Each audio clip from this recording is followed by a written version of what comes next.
Hello, everyone, and welcome back to the Coin Drop Podcast, episode number 90. We are 10 away from 100 of these, Tim. Can you believe that? 10 away. No. First 100 episodes gone in a flash. So, yeah, that's pretty cool. What have you been up to this week, man? How you been? Can I blow your mind right now? I'm gonna guess. Can I take a guess? Can I guess that it's been another basic white bitch work week where all you did was no? So I was expecting you to get it right. I was expecting you to get it right here because I haven't exactly hidden my activity lately, and so I assumed you noticed, but I intentionally didn't say anything for the podcast because I wanted to see your reaction. Yeah. I have spent actually quite a bit of time, almost 10 hours over the last week playing Dragon Age Veilguard. Oh, well, this podcast took a drastic shift. Let's just go ahead and let me just crumple up my notes here for the next couple of topics and throw those away. Let's talk about Veilguard, buddy. No, God! No, God, please, no! No! No! No! Yeah. So I know you have advised me strongly against playing it on more than one occasion. You said $15 for the PS5 version when it was on sale at GameStop a while back. Wasn't worth it. Yeah. And then when it went for free, you said it still wasn't worth it. I may have said that. That might be on record somewhere. Right. Yeah. So I'm honestly kind of regretting not buying it for $15 at this point. Okay. And that's fair. That's fair. I mean, I get it. I did take your advice. However, it being free, I said, you know what? Fuck it. And this does harken back to before the show where I said that I find myself playing my console games more than my PC you did games. Mention that. You did drop that. Yeah, that was a little bit of a hint there. Okay. I decided to download it and play it. I'm about 10 hours in. I think it's closer to 9. In any case,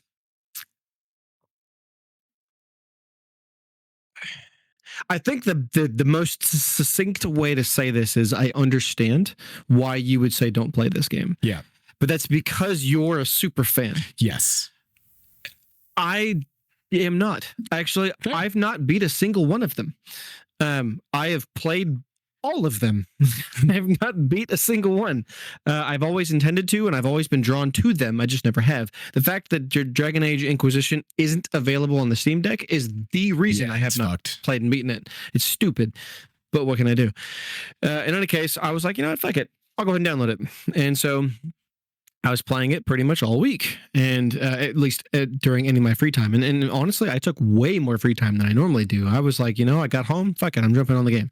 And like, typically I help the wife out, do something with the kids, do stuff around the house, whatever it is. I basically spent all my free time, which was very little, playing this game. And while I understand criticisms in this, so like my criticisms, this is what I'll put it this way, is it feels very girl bossy. At least so far, it's all females, all of it. I mean, to be fair, I did make the Rook female, so that's partially my fault. Although Rook so far seems to be the only person that gives a fuck about anything. Yes. Yep. The only person that gives a shit about anything. And I appreciate that, because every other character is like, oh, you know, just my gods are killing everything and whatever. Why wouldn't I be okay? Like, are you fucking serious? So would you say that's poor writing? Oh yeah, absolutely. All right. Just making sure we're agreeing on that baseline. It's a very light-hearted game, almost Disney/Marvel-esque, and that's disappointing. Yes, given what we've talked about in the past and what the games are originally meant to be. Yep. This definitely feels like somebody took over what Dragon Age was to make it what they wanted it to be. And so again, I understand your perspective. My perspective, again, not having beaten any of them, and honestly I've not really gotten terribly far in either of them either. So my apologies there. No, they are. Dude, like, I'll never, dude, I have to constantly deal with people go, you didn't beat Witcher 3? So like it's no big deal. Yeah, it's like I agree look, with man, that. there's other games. Look, man, talk to me when you beat Witcher 1. Okay, talk to me when you beat Witcher 1. But talk to me when you beat Witcher 1 and platinum it or 100% on Steam. So whatever. Well, I never 100% it, but I did beat the first one. I was one of the OG. Yeah, not a lot of people go back and play it now and beat it though. Oh God, that'd be so hard. And you did that recently, didn't you? A couple years ago. Yeah, it was like 2018. I think is when I played it. That's still difficult. Yeah, it's still difficult. 2 was also a bit of a slog, but let's get back to Dragon Age. Yeah. So, anyways, I'm not terribly far in. I don't think, anyways, because my understanding is the main storyline is roughly 25 to 30 hours long. If you focus only on storyline, if you hammer through it, you get through it in about 30. Yeah. If you hammer through it, if you do side quests, which I can't avoid, that's just impossible. Same. I'm looking at closer to 60 hours, maybe a little about right. I think I finished it at around 70, 75, somewhere in there. Yeah. Then that's anyways, I'm not I'm not rushing through anything. Sure. I am enjoying the combat and the gameplay and the world design. Like it really feels like it feels like a good old school game in the sense of it's very linear but opened enough. Like old school map design with modern mechanics. In such a way that allows me to explore freely, but I'm also not like, here's a gigantic open world, do whatever you feel like. Right. And it feels way more guided in a good way. And so I like that. Looking back on it now, I would compare its open closedness to like Final Fantasy 16. I would say those are kind of in the same realm as like how open but closed they are. Although it's 16, you have the benefit of being able to go through zones, and in Veilguard you have to like actually load into a different area. So. Yeah, the there's multiple cases. What do they call that? The little area with all the mirrors in it. What do they call that area? Oh God, it's the fucking crossroads. That's what it is. Yeah, crossroads. Okay, yeah. The fact that I have to load into I have to load into the crossroads. Yeah. And then I have to load into the zone that I want to go to. In the first place. Like, why? Why do I have to go into this little zone to run 10 feet to then load into the next zone? That's fucking stupid. Yeah. That area has some really good story in it. When you get further into the game and start living through Solus's memories, but like. Conceptually, there are a couple of them already. Conceptually, it's a good idea. And after you go through there the first time to the zone you're going to, you can just teleport straight from the watch house or whatever the fuck it's called to that area. Lighthouse, whatever it is. Yeah. I tried to avoid as much of that game from my memory as I could. Unfortunately, when it comes to video games, I remember everything and I fucking hate it because I don't remember anything else. But yeah, like it does have conceptually, it was a good idea, kind of like the Kingdom was in Assassin's Creed 1, where it was that giant open zone, but it only served as like a way station between the main areas. So the main storyline, and then you can skip it. Poor execution on a good idea. Yeah, in that case. I'm at the point where it's stupid annoyance, if you ask me. Yep. I mean, I'll be completely honest with you. I think I've been clear enough on this. The issue of the whole trans stuff in the game. Yeah. The only experience I've had with it so far is I could choose pronouns in the beginning of the game when I was creating my character. Yep. And there was that little mirror you could look at early on, and you could choose to say you're trans or not. If you felt like going that route. Yeah. So that's all I've experienced so far. Obviously, I've seen a lot online on Twitter and all that other stuff. And honestly, I had a conversation with Twitter or Grok earlier about it, trying to dig deeper into it, like how much more pervasive is it or whatever. Not very. And from my understanding is that's the gist of it. It's not very. However, the thing that I think I will have a problem with is that it's not necessarily super pervasive, although the Tasha's storyline isn't skippable. I am forced through portions of that, and I'm unallowed to challenge it in any way. Basically, I have to affirm it or be neutral the whole time. There is no RPG aspect to it. I just have to go, yep, you're trans, I support you, and like there's no choice about it, or just don't say anything, I guess. To be fair, that's kind of Rook as a character the entire game. There's really no bad guy angry choice the entire game. Someone, I forget who it was, but one of the big reviewers said that exactly what you just said, that you basically you're like daddy playing they figure it out. You're either neutral or just supporting pretty much everything in that game. There is no like renegade style shepherd from Mass Effect. stupid. Yes. Which is super stupid. Yes. It's very unagainst, or it's very, it cuts against the grain of what makes BioWare. Well, it also takes away player agency, and that's the exactly. Yeah, exactly. And that is the problem. Yeah. Not that this trans is in the character or whatever, or in the game, but takes just that you lose agency, and therefore I'm not role playing. I am railroaded, yes, for lack of a better term, into this aspect. And that's the problem. And so, anyways, I ultimately think that I'm going to enjoy the game long term. Once I get through the game, I'm going to be like, okay, decent game, 7.5 out of 10, something like that. Yeah. I don't think I'm going to be like, oh my God, it was fucking amazing. Play this game. But I think I'm going to finish it and go, yeah, I had a good time with it. I'll be surprised if you feel that way once you're 30 hours in. Honestly, I think the game really does do a good job the first 20 hours.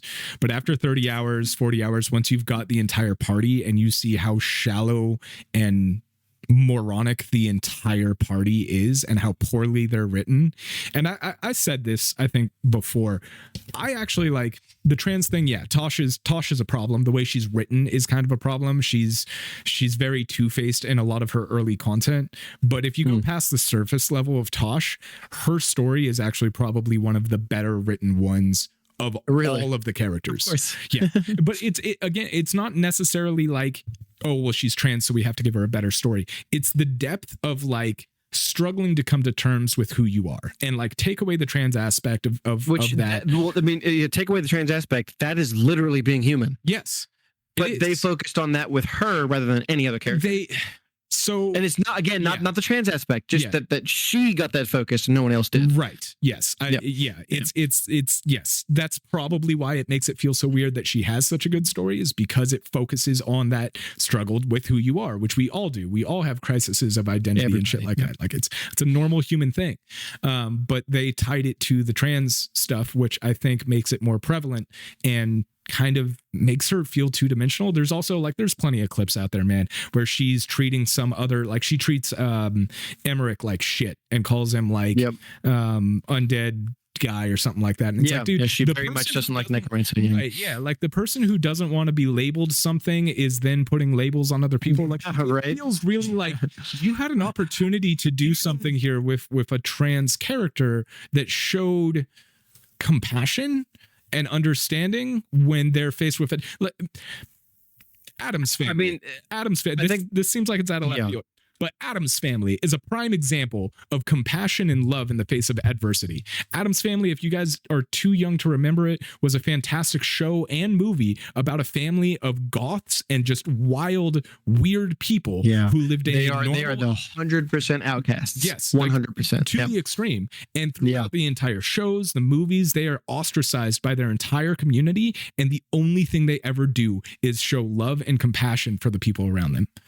They just don't care. And like, they had the opportunity to do that with this character in a really cool, unique way.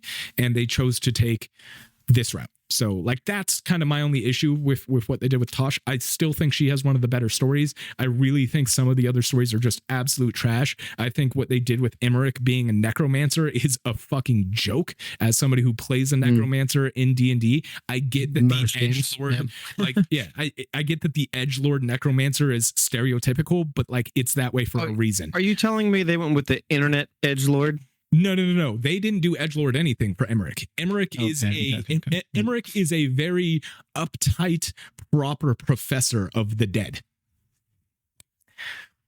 Yep. Yeah. You're not going to like his character. You will not. I don't know a single person that enjoyed Emmerich as a character. So somebody that I know I swear a lot, and that is the one aspect of me that like I wish to change, but it's so difficult because of the way I grew up. Yeah. But like I'm one of the few people that I know that really cares about speech. I do my best to speak in a proper manner. I try to formulate my sentences appropriately.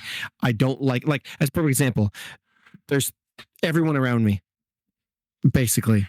They will say the sentence, "It'd be like that sometimes." That one fucking grates on me so hard. I hate that so much. Yeah. But there's obviously other phrases, and the way people speak in general these days, they just don't care.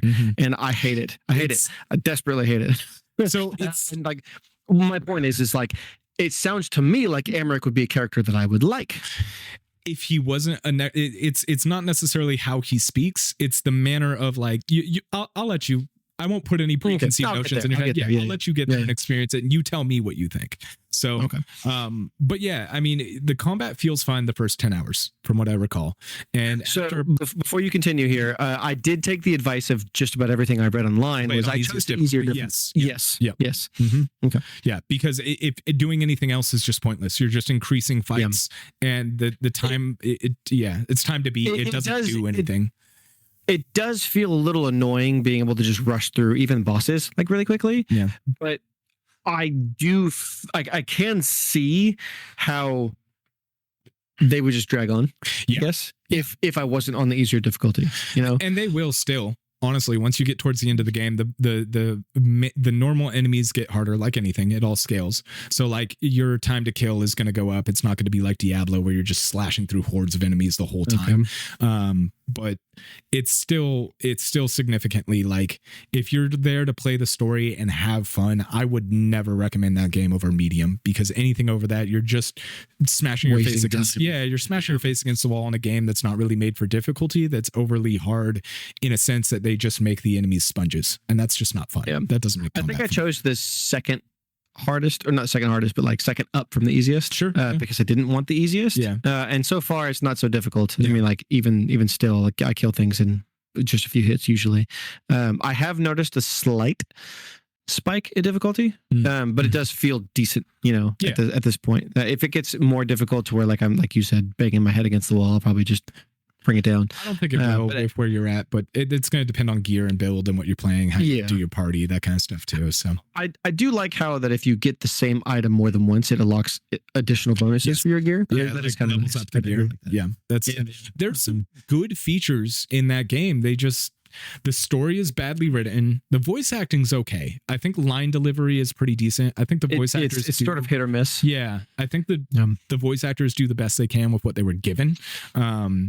But yeah, the set design's great. I kind of like the setting of the game. I love seeing Minrathous for the first time in Dragon Age, but it's one of those games that I think you probably will leave it as like, it wasn't a bad game, because it's the fans of the franchise that are really disappointed. The people who are like, well, you left all of these things left open. You completely threw away this entire story arc. You killed this character, like story wise, you just killed this character, like story arc, right? Like he was nothing. Yeah, like it does, dude.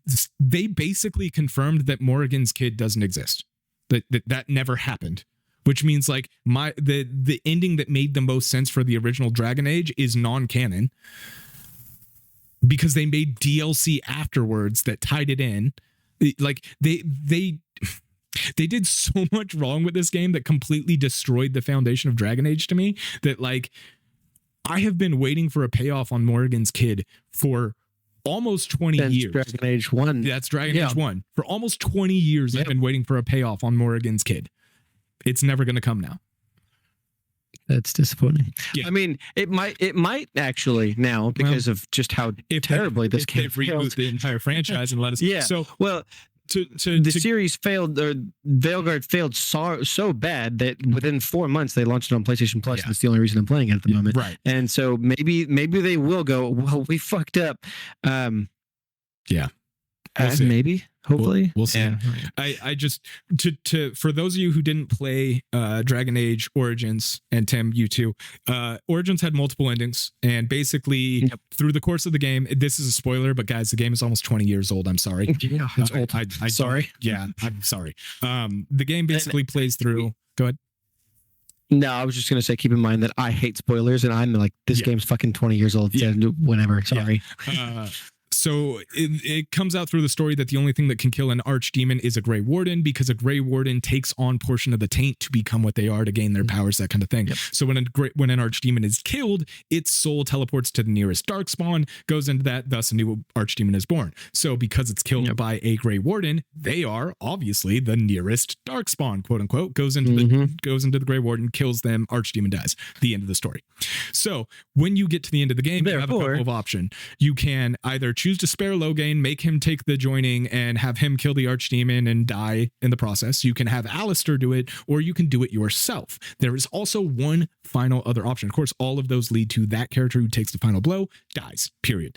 There is another option. if you have a good enough standing with Morrigan in the first game, or you are romancing her, she will come to you and say, hey, lay with me tonight, knock me up, and when you kill that archdemon, its soul will go into the baby, and I will have the child of an old god.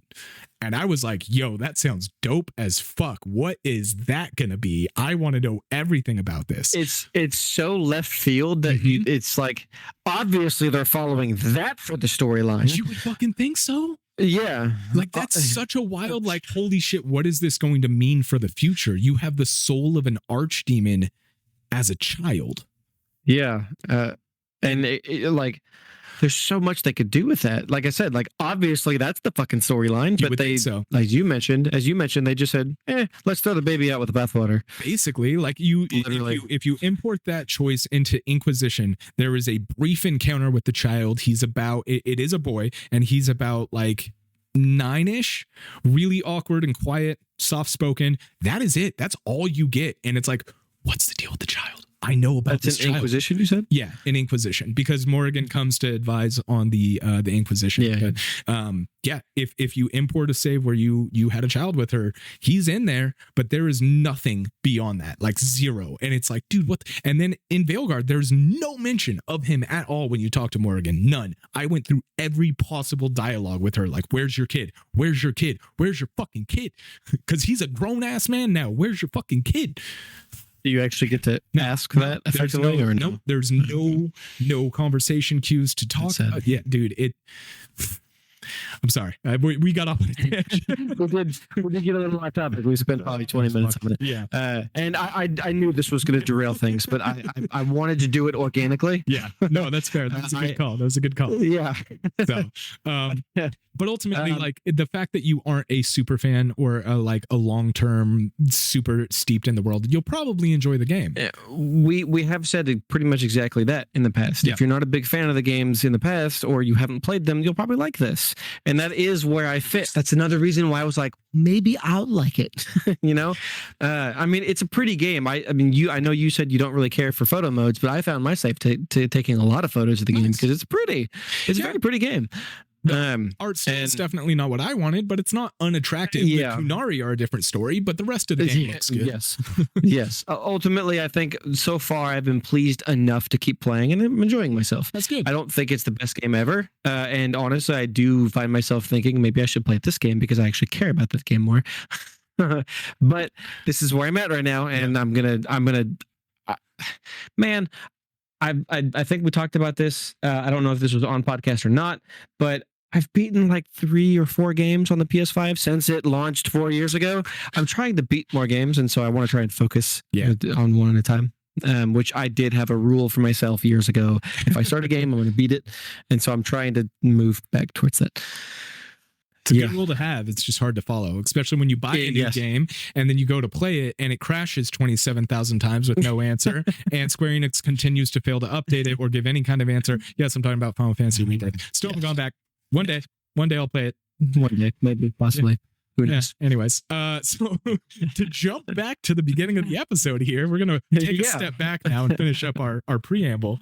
I am going on a trip at the end of the month. The last weekend of the month, the wife and I and daughter are taking a train to Portland and going to hang out there for the weekend. So our stream that would normally be that last Saturday of the month for our community event where we play a game will tentatively be on the 21st at 8 p.m. Pacific Standard Time. For my fellow military vets, it's 2000. Keep it easy. We will be putting up the poll tonight. So it's already up now. I'm doing it slightly different because polls on Facebook are fucking retarded. It's just going to be a post. You're just going to go in there and comment A, B, or C for your vote based on what I put on there. The games we're going to be talking for voting are Dying Light, Diablo 4, and Helldivers 2. So those are going to be your choices for the next community event. Again, that will be March 21st. Tentatively, if something changes, we'll announce it here as well as other places, so everyone's in the loop. Tentatively, the 21st at 2000 or 8 p.m. Pacific Standard. With that, we also have extra content. I don't know why I have to say this every episode, but it's everything every Patreon website, podcast, anybody does. I don't know why we do it every episode, but we do. On the off chance that somebody is here that's new, welcome. We have a Patreon side. You get extra content over there. We talk about some extra games. We actually have an artist who does a curated monthly voted for art over there now. Our art for February just came out. He drew Gemma for us. Looks great. Very cool. So he'll be doing another one for March as soon as we tell him what to draw. We're working on that. Yes, we should do that sooner rather than later. We do that soon. We talk about upcoming games over there as well, games that are interesting to us. We talk about the ones that are coming out literally the day after the Patreon side gets it, which they get it a day early. So this episode posts Tuesday over there. So we talk about the games from next Wednesday to the Tuesday after. So you always know exactly what's coming up for the week ahead of you. Anything else? Did I miss anything? The only thing I would say is if you could like, share, and subscribe. It is extremely important. Your feedback matters. The more you like, the more you share, the more we grow, the more we can give you. And it really, really helps. Even if you don't think it does, I promise you, it really does. Yeah, the algorithm's a bitch. Yep. And without you guys helping us and sharing and liking and commenting and stuff like that, the algorithm is just never going to let us see anybody ever. Yeah, even as simple as liking it. Yeah. I promise you, it's that simple. Yeah. Please help us out. And we'll be able to give you more in the future, and that's what we want to do. That is the goal of this podcast: is give you more, and not just our voices, but like games, content, actual physical stuff. That is our hope. As we've said before in the past, the only reason Tim and I are here doing this is because we love it. It is a passion of ours. It is a fantastic hobby, and I really just want to go back to PAX's media. I really enjoy talking with devs and doing interviews and doing that kind of thing, and just talking to people that are passionate about the project they're on. And I don't care about being 1 million followers or 10,000 subscribers. I don't care. I just want to be able to do those things, and then anything else outside of that, we're giving back to you guys. We're giving back to you. That's the plan. We've agreed on that. That's what we want to do. That's how we're going to do it. That being said, patreon.com/CoindropPod for all that extra content. It's $3 a day. Sorry, $3 a month. $3 a day be expensive. That's expensive. Patreon. Don't subscribe to us at that price. $90 a month, baby. $3 a month at a minimum. I'll take $90 a month if you want to. You guys want to subscribe? 90. Fuck, I got to go make a new tier right now. $90 tier. Yes. If you guys want to help us out over there, yes, you should do that just because. Joke tier. Why not? Do it. Why not? We'd appreciate the support over there. So let's jump into our actual topics. We're going to run through this first one a little quickly to kind of make up for lost time. There was a great organic plug, Tim. I loved that personally. I don't care if the audience hated it, but I thought it was fun. Sorry, guys. We're going to talk about a graphics card startup company called Bolt Graphics. These guys are based out of they're based out of Silicon Valley, like all other tech startups. They'll probably be irrelevant in 5 years, is my guess, but we'll see. Probably. They don't have a high success rate. So for those of you watching this VOD on screen right now, you're going to see a very strange looking graphics card. Well, that's because that's their chip. That is what they're It's not just strange. It looks like it belongs from 10 years ago. It's maybe more naked. It's naked, right? So it doesn't have all the fancy fans and shell on it and stuff like that. But this is the GPU that Bolt Graphics is calling Zeus. And they are claiming that it is 10 times faster than the NVIDIA 5090. And I got to say, that's a bold claim. That's a bold claim. So we're going to talk about Cotton. You can see how that works for us. Nobody should bleed my own blood. So the interesting thing with this card is they say a couple of things. So we're going to go through this kind of quick. It has expandable VRAM memory. Supposedly, and that is the crux. Yes, that is the crux. We're going to talk about why that's important as well as how much it is. It's supposedly expandable up to 2.25 terabytes, with each PCIe slot being 384 gigabytes capable. We're talking hard drive level spaces of VRAM. Yep, alone. Yes, is a little insane. And I have to wonder if they're saying it's 10 times faster than the NVIDIA 5090 when it's fully loaded, because they don't clarify that. When the Zeus card is fully loaded. That's what I mean. Yes. Is if it's got its full 2.25, well, of course it'd be 10 times fast. If it's not 10 times faster than the 5090 at that point. what are you even doing? 2 terabytes of VRAM and not 10 times faster? Then, yeah. What are you doing? Yeah. Absolutely.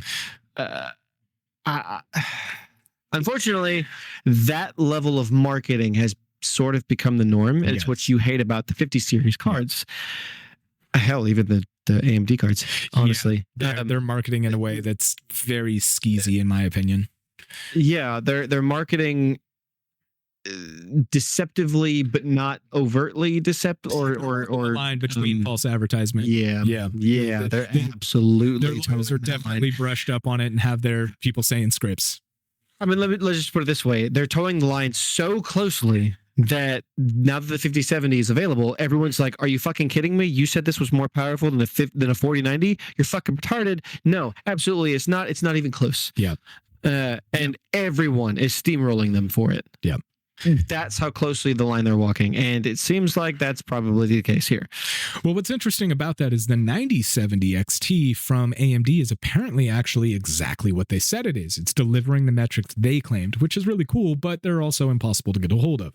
So going back to this is also the first graphics card in history to have an integrated high-speed Ethernet port. Now, the idea behind that is being able to link these cards on a network without having to have super costly equipment. This theoretically means you get a switch, you plug in your GPUs, and you've got a shit ton of them running together. Theoretically. I'm not super up on the tech, so that might be a loose understanding. There are some things that have been said that raise some red flags with me with this product. Their CEO, Darwish Singh, I hope I'm saying that name correctly, has said, quote, Zeus increases performance while simultaneously reducing power consumption. Now, I'm not an electrical theory genius, but you know what? Tim happens to be an electrical apprentice. That's not how it works. I'm even pretty sure that's not how that works. I don't think you can do that to that extreme. You don't get more performance with less power consumption. That's just that's not how it works. I mean, theoretically, you can to a point, but like the question here is, okay, well, what are you calling reduced power consumption? Because maybe their first generation needed an 800 watt power supply, and this one they have made more technological advancements since then. So now it only needs 650, and it puts out 2% more power. Like. You never. My understanding of power of wattage, electrical, whatever you want to say, you never get out more than you put in, because that would be perpetual energy, right? Yes, exactly. Just look at it this way. There's a thing called a Peer chart. It's said peer, but it's more PIER. Okay. And each letter is relevant to wattage or amperage or voltage or things like that. And there's mathematical equations that are put into play to go, well, what's my voltage based on my amperage and my wattage, or et cetera and so on. And so those are formulas. This is effectively electrical theory, but we know that theory doesn't become law, technically speaking, and therefore these are electrical law. You don't change these things. Is part of that, right? Yeah, and that exactly. is a law. Yeah, that is a law, right?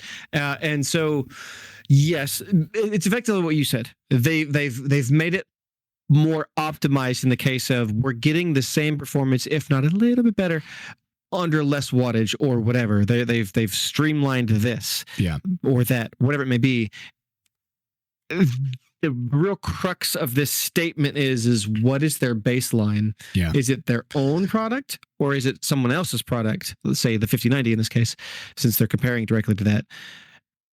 And they're very unclear on that aspect. Very unclear. So exactly. Good. Yeah. It's just that they're towing that line. They are false advertising, and there's no way to really pinpoint exactly what they mean, and therefore this could be wildly exaggerated, which is what they're hoping it'll do, or it'll just be misunderstood. Basically, there is no understanding. Once again, it feels like a company saying something for investors. It feels like they're hoping to get investors into it. So they go on to talk about early adopters. Yeah, they go on to talk about this new real-time path tracing that supposedly will allow for up to 4K at 120 FPS for gaming without upscaling or frame generation workarounds, called Glow Stick. This is where I'm getting a little lost, because I guess this is a new version of rasterization for like lighting. Yeah. But They also say that it is included in Zeus chips at no extra cost, and it supports industry standards like OpenUSD, Material X, OSL, and Deadline. I have no idea what any of those are, but for those of you who do know, there you go. It supports those. Glow stick. So go ahead. Let me step in here real quick. There was a recent so me and you talked about this, not this, but we talked about AI usage before the show. And I don't remember if I spoke about this on the show or not, but basically over the last couple of weeks, there was a company, I don't remember where they come from. I think it was probably China. But anyways, they used AI to design a new computer chip. You did mention this. I don't know if it was on the podcast, but I know I've heard you say this before. Basically, this AI designed a new computer chip, and they're like, what the fuck is this? We don't understand this. What the hell is this? It's better than anything we've ever made, but I don't understand it. And my point in this is maybe they've somehow figured out how to utilize AI in such a way to produce these results, even though they don't understand it. They're like, fuck it, just print it on a chip and sell it. We know we can produce this because we've tested it, you know? Right. But like, that's the only thing I can really think of. They used AI or something, and they made it produce these results, and they've made it reliably produce these results, and therefore they're marketing those results. At least I hope that's the case, because at the very least that's reproducible, right? Right. It's not lying at that point. So that's the opposite. I don't think they're lying here. I'll be honest. Companies don't lie the way they used to, but they are also.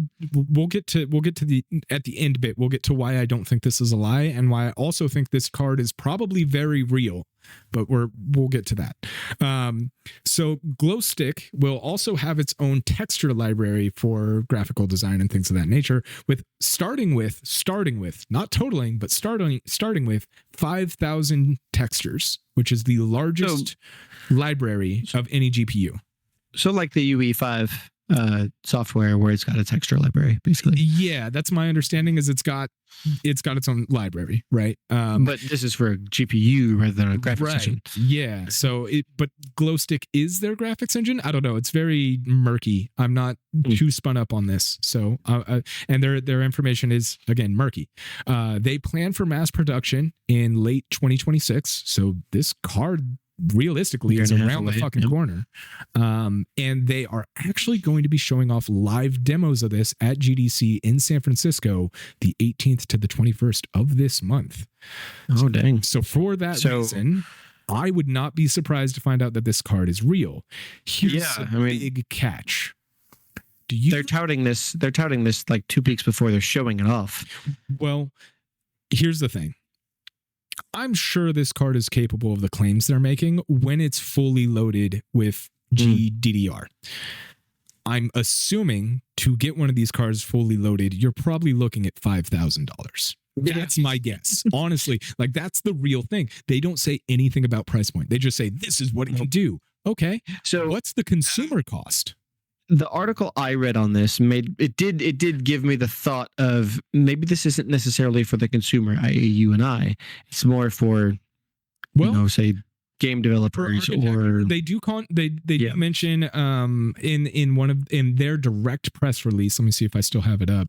In their direct press release, they say that customers come to them with a concern, which is that power consumption continues to rise with minimal performance increase, and that their main focus is working with people like architects, engineers, film, advertising, science research, but they also mention gaming. So it doesn't seem like inherently these might have been designed for consumer use, and they might have been built for architectural firms to be able to walk clients through the designs and stuff like that. But it sounds like they're going to be targeting the discrete GPU market for consumer use as well, which means we could see a downscaled version of this come to a more appropriate price. But even then, dude, if this is a tech startup company, the cost to build one of these cards, even in mass, is going to be well over $1,500. I just don't buy that it's going to be any cheaper than that. I just don't. They don't have the distribution capabilities. They don't have contracts that AMD, that Intel, that Nvidia have. Like they don't have any of that. They're a startup company. And then beyond that, they're a startup company. So if you buy this card and they go under, guess what? No more updates. That is it. your card, it will be obsolete in 2 years. So while this sounds really cool and promising, and I personally signed up for more information, I'm not too hopeful because startups disappear, and I don't expect this one to stay around. More often than not, they disappear, yes. Yeah. But they aren't guaranteed to fail. No. It's just pretty high percentage. It's a hard market to break into. The tech industry is huge. Anything is a hard market to break into these days, unless you're trying to break into podcasts for almost 2 years, guys. Are you sure only 2? This iteration of the podcast, and we've gotten further with this one than we did the other one. The claims are bold, and it definitely seems like, well, I don't know if it definitely seems. I think there's potential for it to be real, but like you said, is it going to be something that's commercially viable for the average person? Probably not. Which then makes you wonder, why make it at all? Because the majority of people probably would never use it. Because, I mean, I guess, they could use it to develop games and or whatever software and then tone it down for the average user or whatever. But like, I don't know. There's something about it. It's like the what was it? Google Glass or the AR stuff. The AR stuff they were talking about. Like, it all sounded amazing, and then, well, turns out nobody wanted it, because it was so expensive, and the iteration or the way it implemented wasn't worth it, or whatever it may be. Sounds like that might be the case. It could be possible that they might be able to get away with charging cheaper by sending them with a lower initial DDR RAM installed, and you be able to buy upgrade sticks. But like even beyond that, assuming this card delivers on everything they say and everything they want to do and all of their promises, and it's a reasonable price, assuming all that, I'm still not buying this card for a chance in hell unless it's a sub $500 card, because if that company disappears, this card is a brick, and that is that's it.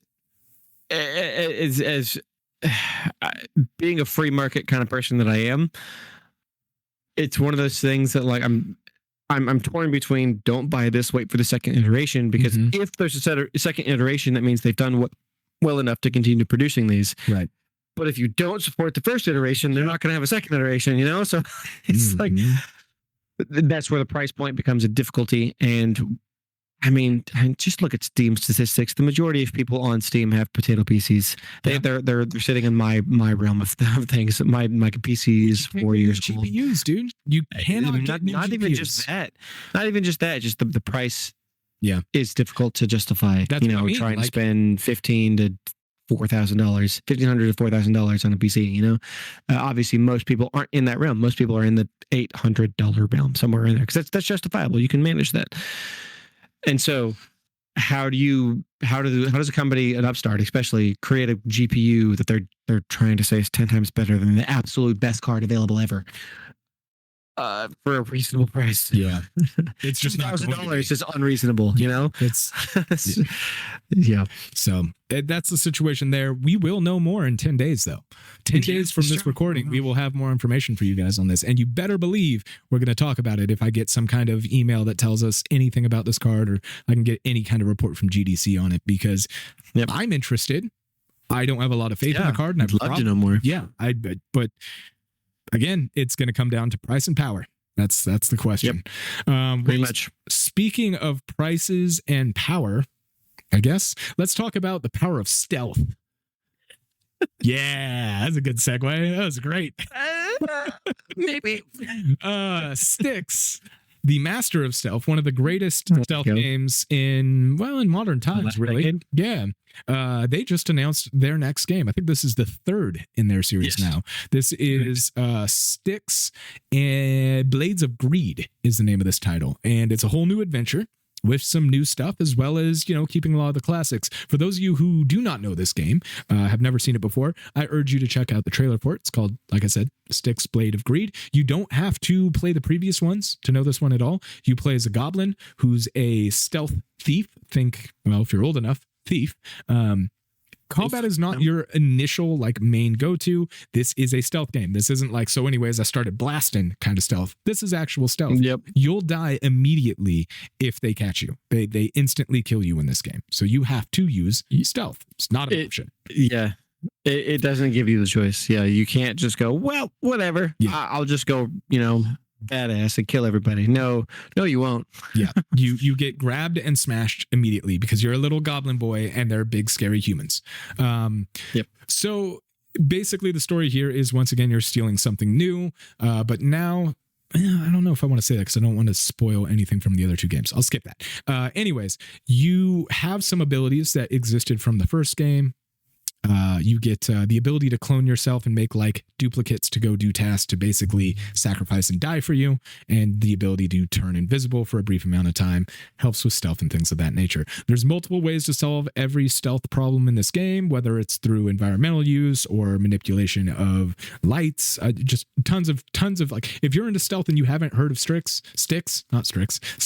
you're missing out. It's a really Styx shout out to you there. Yeah, there's a shout out to Styx. By the way, speaking of shout outs, that graphics card was brought to our attention by one of our patrons, Logan. That was him that brought that to our attention. So just wanted to close that up.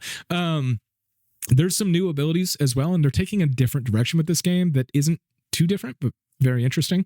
You will get through this quartz that you're after in this game.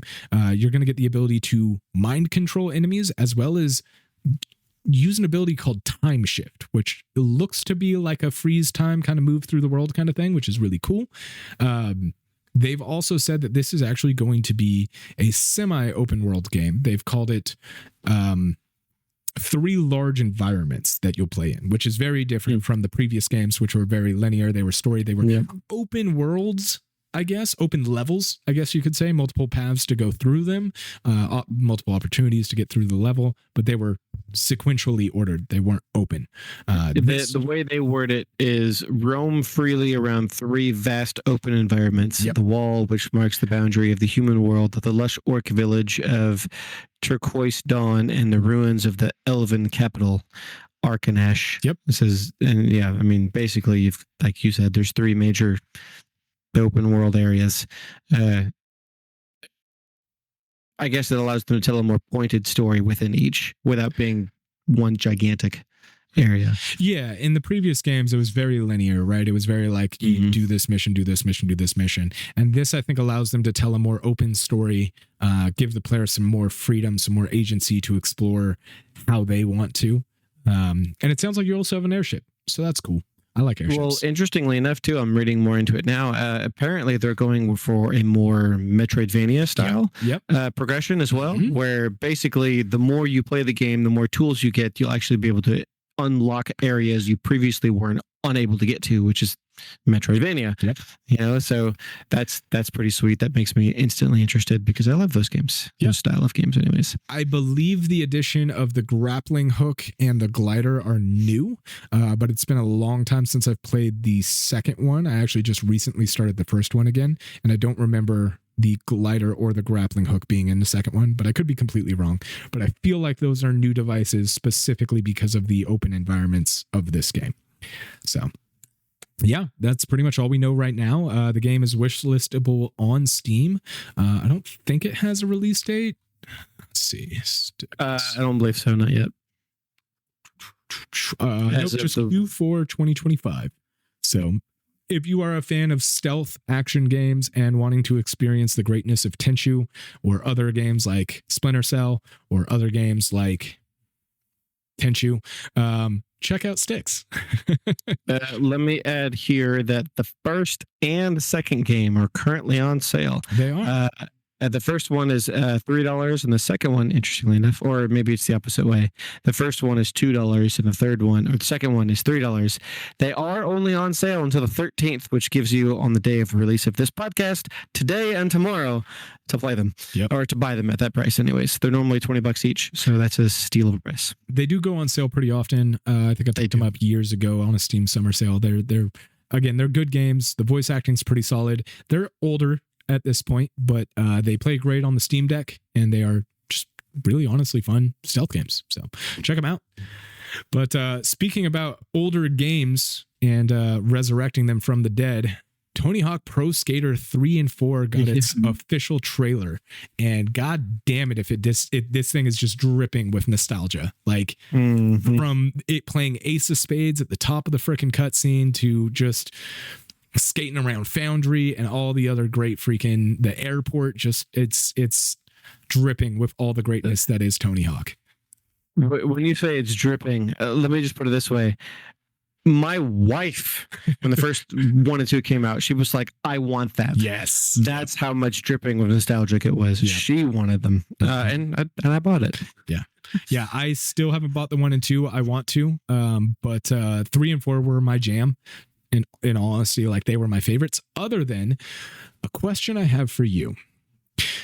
Do you think we will see an Underground and American Wasteland remakes? Because those would be the fucking joint, dude. Those would be the most badass collection of Tony Hawk games in one game. I'd be freaking juiced if they remade Underground and American Wasteland. I absolutely adore the OG Tony Hawk games. I played the fuck out of them when I was a kid, right? And I'll just put it this way. If they don't do Underground 1 and 2 and American Wasteland, I will personally pull a Stewie from Family Guy and fly out to the studio and slap the fuck out of the creators. Well, that would be, in this case, that would just be Iron Galaxy Studios. Apparently they headed this one on their own, and Vicarious Visions were not involved in this project, surprisingly. So I mean, I don't know how well 1 and 2 remake did. Obviously, well enough. There's no way it didn't do well enough for them to be greenlit for this. Obviously, right? But I honestly sort of fear that these won't do nearly as well because the nostalgia is already worn off with 1 and 2. See, and I feel the exact opposite personally. I mean, I hope you're right. Yeah, like you're right. I the only reason I feel the exact opposite is like 1 and 2 were good, and I have a lot of fond memories of playing them on the N64. But like 3 and 4 were where I was just slightly older and had way more fun with 3 and 4. Right, and that's fair. So I think it's just a separate wave. So like my brother dug the shit out of 1 and 2, and I did too. Without any question, but 3 and 4 were my fucking jam. The Foundry was a cool level. The airport was super fun. They added skitching. They added what's it called? Freestyle moves, I think is what they're called. The pogo and shit like that. Like they added those. I don't know. I think 3 and 4 was just really where Tony Hawk jumped the shark, I guess, other than, Underground 1 and 2 and American Wasteland. Of all the Tony Hawk games, American Wasteland is my favorite. Because it is very much like Underground, but it's skate and destroy. Like it's just Thrasher, it's destroy shit. It's not make it big. It's not go pro. It's just fuck shit up for the sake of being a skater and have a good time. And it literally ends with not shooting a pipe. That's the wrong terminology. Skating a half pipe with fucking Iggy Pop. And the reason I had to change that is because it's Iggy Pop. I don't want to just shooting up of Iggy. But yeah, like it's so good. Wasteland was such a great game. Yeah, no, 100%. I mean, so like I feel the same as you. Is like I played the shit of all of them, but it was for me what really like dug in.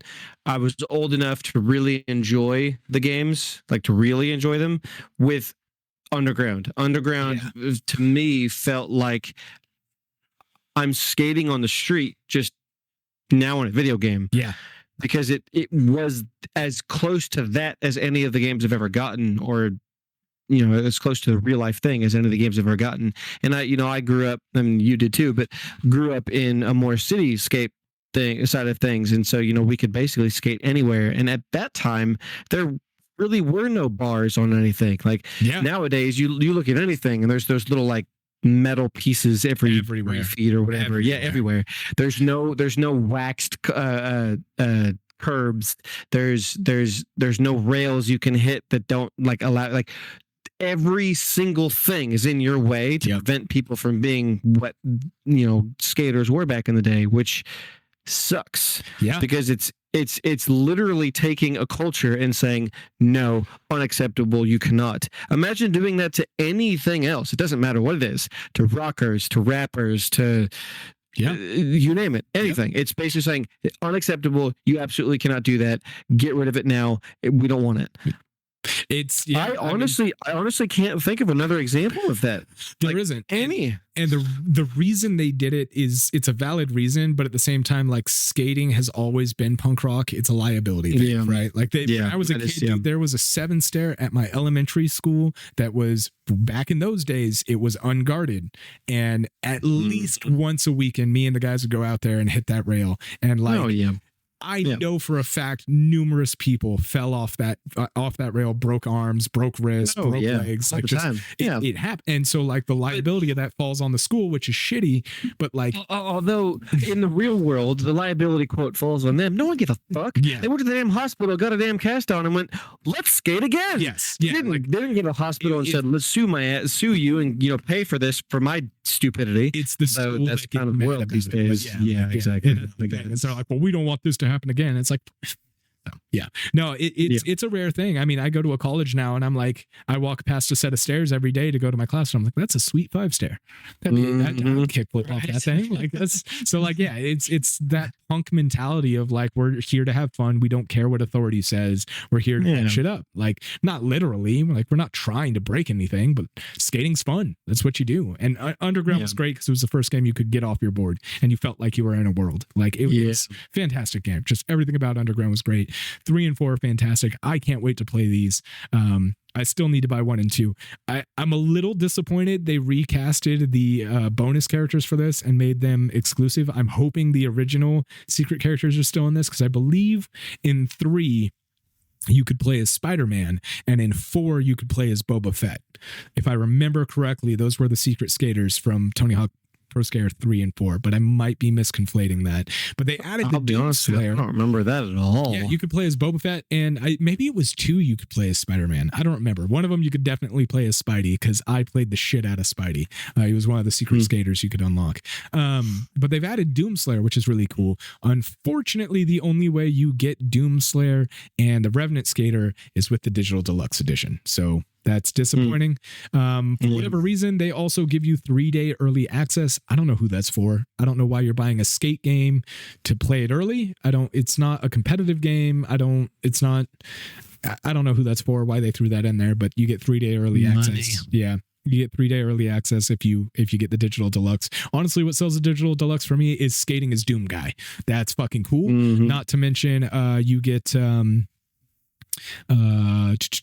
where is it? I thought there was something else that you got. No, but if you pre-order, you get access to play the Foundry demo when it comes out. So like if you pre-order, you can play the demo for it, which is the Foundry level, which is cool. That's pretty much it. Extra music for the Doom Guy. I think they give you the Doom, the primary Doom theme soundtrack kind of thing. But more Tony Hawk. They're going back to what does it great, and another skate on the way at some point, maybe, hopefully. But in the meantime, Tony Hawk's a jam. So I'm curious to see what new skaters they add, what new tracks they add, because they did say that they have all of the old tracks plus new tracks and some new skaters as well. But that's pretty much Tony Hawk. I mean, there's not much else to say about it. Tim, you got any thoughts? Yep. I'm honestly, like I said, I'm of the mind that I don't really expect this to do better than the original. Yeah. And the reason why I say that is because if you look at the industry as a whole, I mean, just look at Final Fantasy VII. Yeah. Final Fantasy VII did worse. Rebirth did worse than Remake. It also didn't release on previous gen hardware though too. This is true, but I mean, you just look at Final Fantasy as a whole. Yeah. Final Fantasy as a whole has sold worse and worse every title. I mean, Dragon Age is a bit of an anomaly because it's vastly changed from what it was. Well, Final Fantasy wasn't, but Dragon Age sold worse. The Star Wars games sell worse. The God of War games are selling worse. The Spider-Man games, actually, no, Spider-Man 2 sold better. Disregard that one. But like, it's a common thing that sequels don't do as well as their prequels or their previous titles. Yeah. More often than not. Not necessarily every time, because I mean, just look at Kingdom Come Deliverance 2. Kingdom Come Deliverance 2 is sold super well. Yes. Look at Monster Hunter Wilds. That's doing super well right now. Yep. That's a quick fire bit of news for you. I'll elaborate more later, but it's not always the case that the prequels or the sequels sell worse, but it seems to be somewhat of a common thing lately. Yeah. And I'm a little worried in that regard, but at the same time, there's still plenty of great games, so I guess I'm not super worried. I don't know.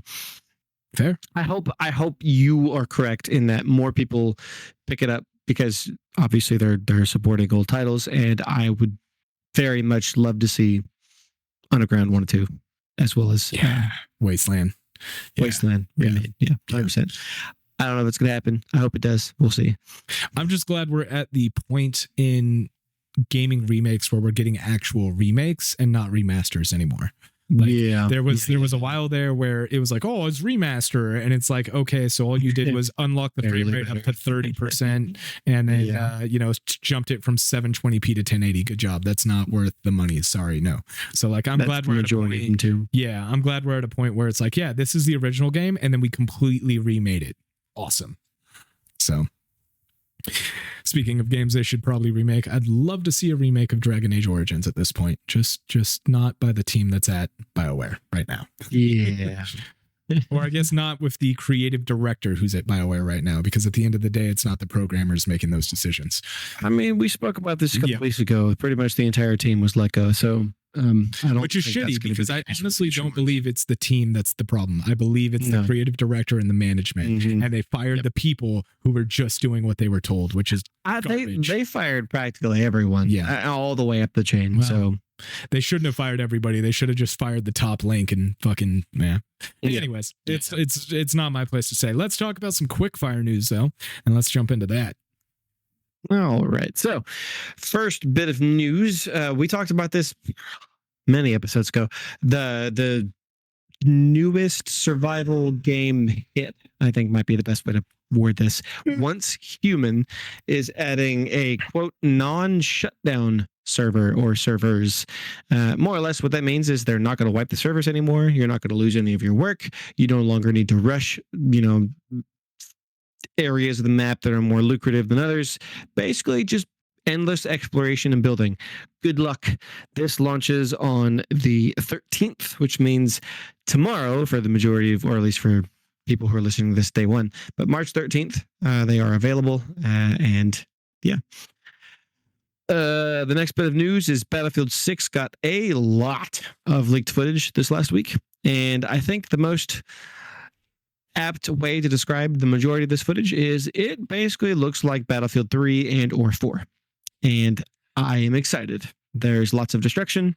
There is lots of modern combat in the sense of like Metro or the I can't remember any of the names of the levels, but basically levels with 2 or 3 story buildings where you're just ripping off the sides of the buildings and some of them are collapsing on themselves and whatnot. Nice. It looks great. It looks like classic Battlefield, and I'm excited about it. 2 games were delayed over this last week. The first one being Fragpunk. It is an FPS game that we have spoken about in the past. This one's is a little bit wild to me because it was delayed on the day it was supposed to release.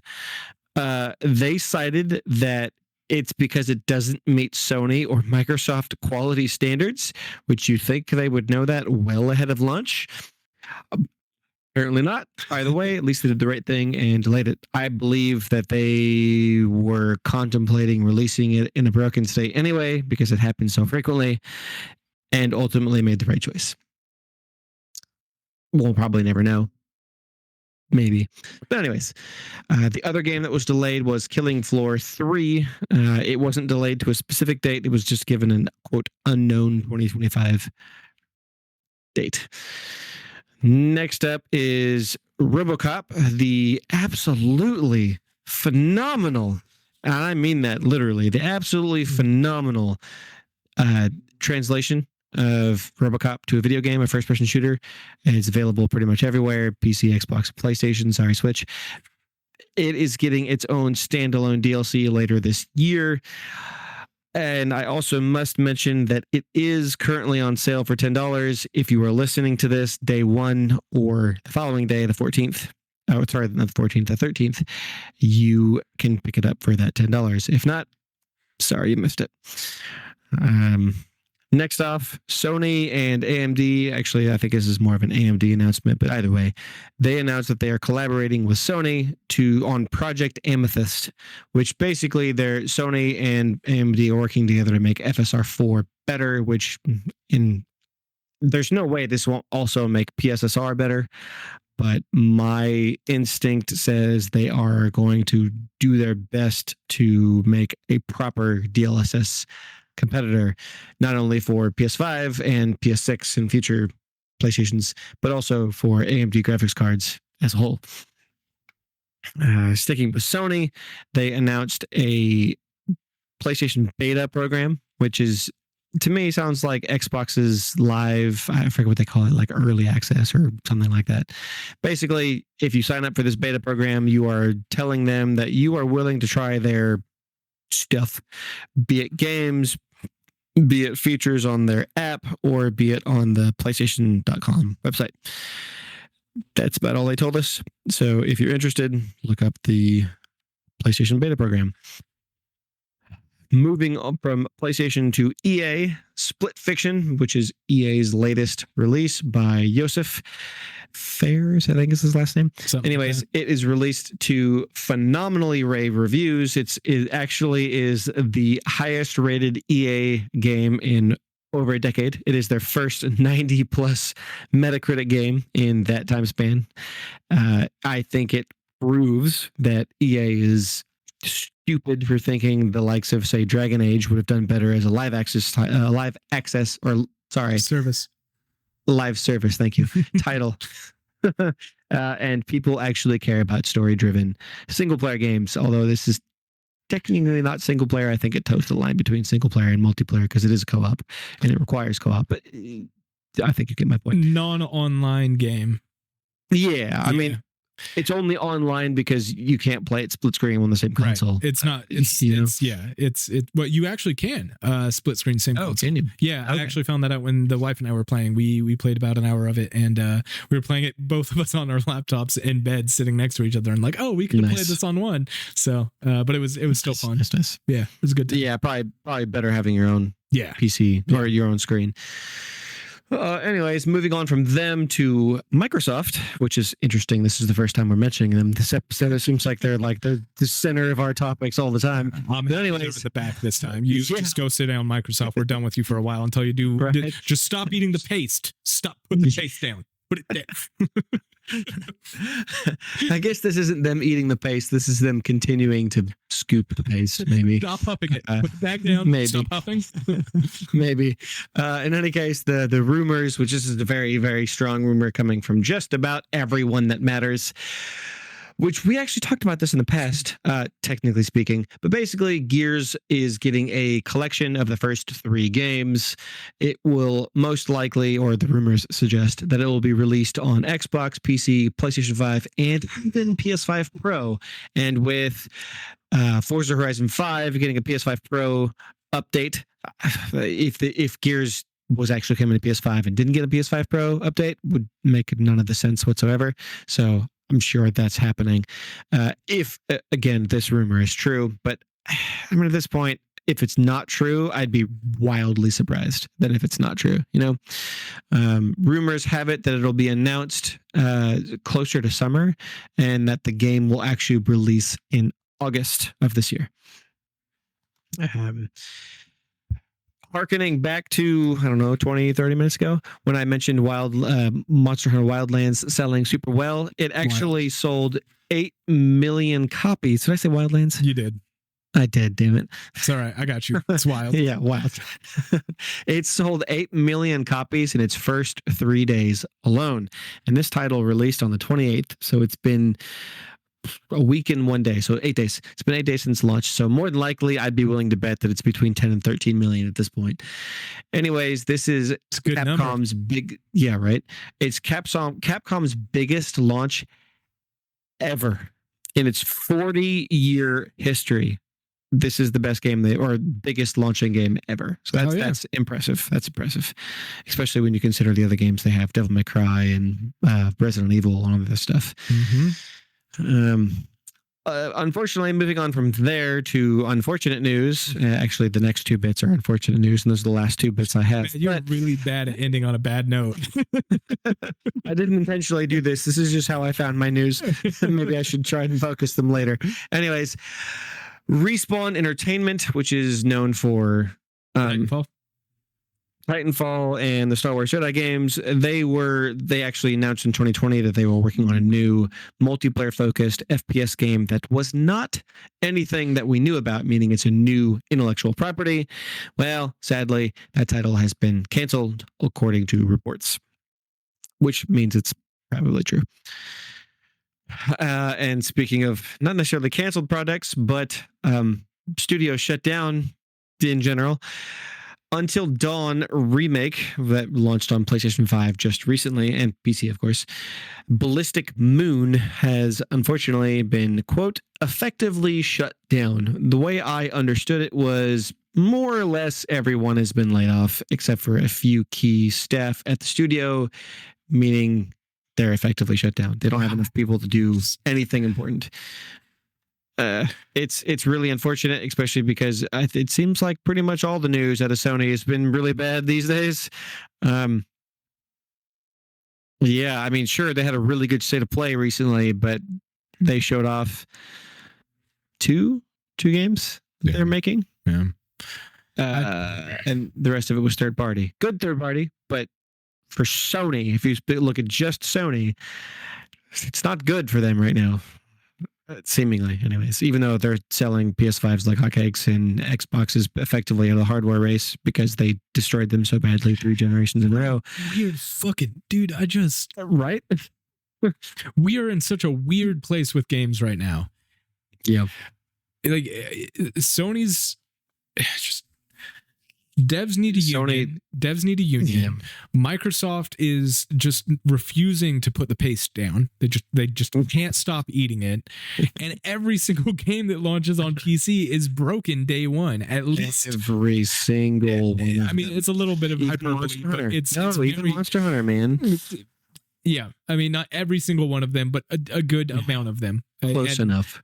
Everybody at some level is experiencing issues on PC. It's just, it's weird. A juxtaposition between that and the good content we're getting. It's so weird, dude. Yeah. So there's so much greatness coming out, but at the same time, there's an equal amount, if not more, of fuckery. I'm trying to rack my brain on when we've had a better, like, quantity and quality, taking away the glitches and the bad launches and failed experiences, like the actual games. I'm trying to rack my brain on when gaming has been better in terms of like, in terms of like the amount of content we're getting, the quality of that content, how accessible it is. And the fact that devs are being laid off in mass the way they are with where we're at is just if a game doesn't win Game of the Year, you're almost guaranteed to get laid off. Like, it's insane. I mean, his name escapes me at the moment, but the Baldur's Gate 3 guy, Sven, the developers behind Sniper Elite actually just recently made a comment. And I wasn't intending to mention this, but basically the CEO of that development studio was like, I think he was right. Like, the fact that nobody has any long-term vision whatsoever is ridiculous. Like, not everything's going to be a wild breakout success. No. And that viewpoint of, if I'm not making a profit right now, cut it. That's stupid. It makes me like just think. It makes me think back, right? It makes me think back to early E3 days, and when that first announcement, the first time it came out, I don't remember which host it was, but it was the very first time, mid 2010s, I want to say, maybe early 2010s, maybe late 2000s, when they said for the first time, video games were the largest medium in the world. I remember that. And it makes me wonder if that was the start of our downfall. Because it makes me wonder if all of the investors that we have nowadays, all of the money being poured into video games is from people who are not gamers and don't do it for the love of games. They do it for profit. Do it for money. Yeah. And gaming does not turn a profit like that. I mean, look at Embracer Group, dude. They're learning that the hardest way possible. Right. They have published fuck all, and they have spent billions, I think, at this point. Yeah. I mean, even what's the other? Not NetEase, but there's another big development or publishing company that bought a whole bunch of companies, and they've produced more than Embracer. But yeah, no, I mean, like, just try to imagine any other industry. Like, in my mind right now, I'm thinking of the construction industry. If they only ever made profit on absolutely everything they ever did ever, none of them would ever be in business. Yeah. Ever. Yeah. I mean, unfortunately, there's just sometimes where a job just doesn't work out. Obviously, they want to make money everywhere, but sometimes it doesn't happen. But if it doesn't happen, you still work on making sure that the customer is happy. That way down the line, if they need something else in the future, you can provide them with that. And that's future or forward thinking. You know, at the very least, they can be happy. I might lose a little bit of money, but I'm making money over here. And therefore, if they want to build a new building later, if they want to build an add-on, if they want to, you know, remodel, whatever it may be, and they'll call me because I did a good job. And right. And the focus on keeping your people happy. Yes. Like that's what's for every aspect that we look at, man. I'm like, I have wanted to be a game dev since I was old enough to play Pokemon. And I have never not wanted to develop a game more in my life than right now. Because it seems like, at least like if as an indie, if I were to go into it by myself, you know, not look for a job, but like build my own game kind of thing. Sure, different story. But I've also got different hurdles there. I've got the court of public opinion.